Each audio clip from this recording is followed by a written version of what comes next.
Hi everyone, আসসালামু আলাইকুম। আশা করি সবাই ভালো আছেন। আজকে আমি আমার ছোট ভাইকে মাদ্রাসায় দিয়ে হাতে একটা ব্যাগ আর বিছানা নিয়ে আজ চলে যাচ্ছে মাদ্রাসার উদ্দেশ্যে। এই একটা বিছানা আর একটা ব্যাগ নিয়ে ও আজ ওখানেই থাকবে। সহজ না ভাই, ঘর ছেড়ে মায়ের আদর ছেড়ে থাকা। বিকালের দৃশ্যটা খুব সুন্দর, কিন্তু এই পথ থেকেই মানুষ গড়ে আর এই পথেই তৈরি হয় আলেম। এখন আমরা দুইজন রিস্কায় বসে মাদ্রাসার পথে যাচ্ছি। সবাই দোয়া করবেন। এই শহরে শুধু ডিগ্রি আর চাকরির গল্প, কিন্তু দিনের এলেম ছাড়া এই পড়ালেখা কিছুই না।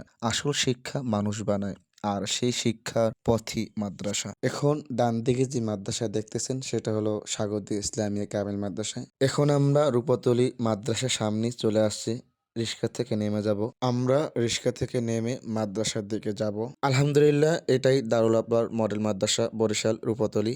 এখানেই শুরু হবে ওর নতুন জীবন। এবার আমি ওর সঙ্গে উপরে যাচ্ছি বিছানা নিয়ে ওর রুমে। দেখুন, এখানে বড় করে লেখা আছে দারুল আবরার মডেল মাদ্রাসা, বরিশাল রূপতলী। নিচতলায় আছে পরিচালকের রুম আর অন্যান্য ক্লাসরুম।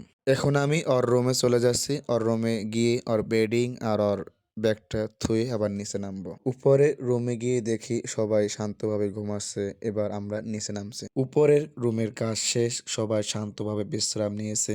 এখন সময় ছাত্রদের জন্য মাঠে খেলার। ছোট্ট ছেলেরা ব্যস্ত হয়ে যাচ্ছে, দৌড়চ্ছে, খেলাধুলার মগ্ন হচ্ছে। দেখতেই মজা লাগে। আমি ওকে বিদায় দিচ্ছি। সবাই দোয়া করবেন আর আমার জন্য দোয়া করবেন। আজকের ভিডিও এই পর্যন্তই। সবাই ভালো থাকবেন। আমার পেজটা ফলো করে আসবেন। আসসালামু আলাইকুম।